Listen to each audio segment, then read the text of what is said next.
berjumpa Bapak, Ibu, Saudara, dan Saudariku, para pengikut setia Sampan dimanapun saat ini Anda berada. Saya, Pater Domi Kevi SPD, kembali menyapa Anda sekalian melalui renungan harian. Semoga kita semua diberkati Tuhan. Mencari tumpangan. Saudara-saudari terkasih, kalau saya berpikir dunia adalah tempat kita semua tertampung, seasing-asingnya siapapun pasti mendapat tumpangan di dunia ini. Persoalan mungkin terjadi ketika kita sendiri yang tidak mau tertampung atau merasa asing dengan dunia ini. Tetapi harmoninya kita semua tertampung di atas dunia ini.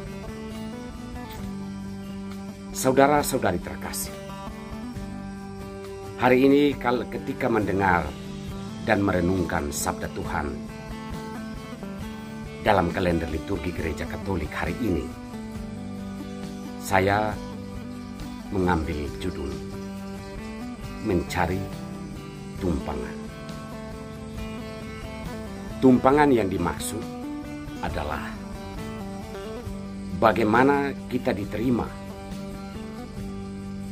karena sebuah kebenaran hidup, karena sebuah cita-cita yang luhur dalam segala keterbatasan manusiawi kita. Nilai-nilai yang baik, nilai-nilai yang benar, itulah yang bisa menampung keberadaan kita. Bukan sebuah rumah, bukan sebuah tempat, tetapi bagaimana kebenaran hidup yang kita perjuangkan ini bisa membuat kita at home atau merasa nyaman dengan hidup. Paulus dalam suratnya kepada jemaat di Roma yakin bahwa orang-orang di Roma mampu berbuat baik dan bisa saling menasehati. Namun karena demi Injil Allah, dia akan terus berjuang menasehati mereka dalam Injil, yakni Tuhan Yesus, supaya mereka mendapatkan keselamatan di dalam Tuhan. Paulus merasa mewartakan hal-hal yang baik, kegembiraan, sukacita dari kehidupannya itu, dan membawa orang-orang yang belum percaya kepada Injil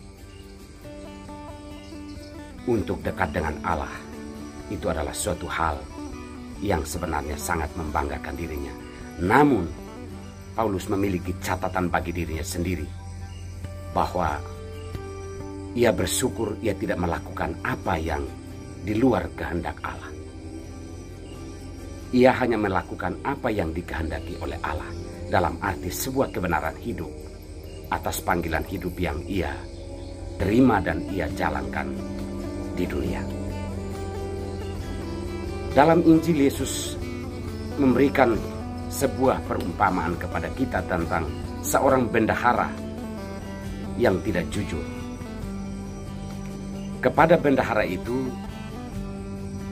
diberikan tuntutan bahwa dia harus keluar dari pekerjaan atau kepercayaan yang diberikan, karena ia telah begitu bebas menghambur-hamburkan milik tuannya.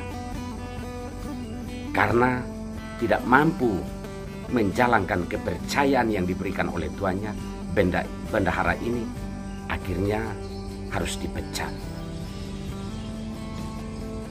Dalam arti ini, kita bisa mengartikan bahwa bendahara ini sudah tidak lagi mendapat tempat atau pekerjaan, atau tidak mendapat tempat untuk hidupnya tertampung. Ini kesalahan sendiri, karena ia melakukan apa yang berada di luar kehendak tuannya, yakni jujur dan melakukan hal yang benar terhadap panggilan hidupnya. Saudara-saudari terkasih, bendahara ini pun cerdik. Ia akhirnya meringankan beban-beban hutang orang-orang yang berhutang pada tuannya. Tujuannya adalah supaya ketika dipecat ada orang yang menampung hidupnya. Sejahat-jahatnya bendahara ini, dia masih berpikir tentang sebuah kehidupan yang ditampung dalam sebuah kebaikan, walaupun apa yang ia lakukan itu adalah mempergunakan harta tuannya. Tetapi pelajaran yang bisa dipetik dari Injil yang diwartakan kepada kita hari ini adalah bahwa kita semua ini sedang mencari tumpangan hidup. Dan tumpangan hidup yang sebenarnya adalah menjalankan kepercayaan sesuai dengan kebenaran, penuh ketulusan, kejujuran, dan cinta kasih. Kita hanya akan mendapatkan tumpangan baik di dunia ini maupun di akhirat ketika kita sadar bahwa tampungan hidup kita yang kekal dan abadi adalah nilai-nilai yang benar, adil, cinta kasih, dan penuh ketulusan.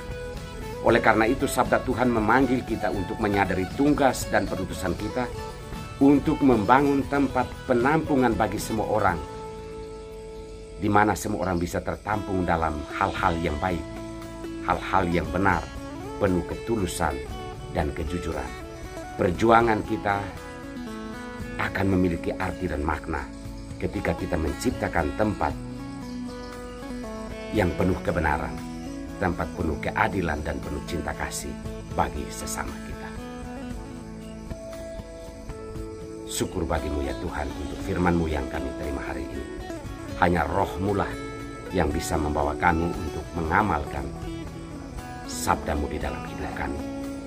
Kuatkanlah kami Tuhan dan berkatilah hidup kami, terutama mereka yang sakit dan memikul beban hidup yang berat. Demi nama Bapa dan Putra dan Roh Kudus. Amin.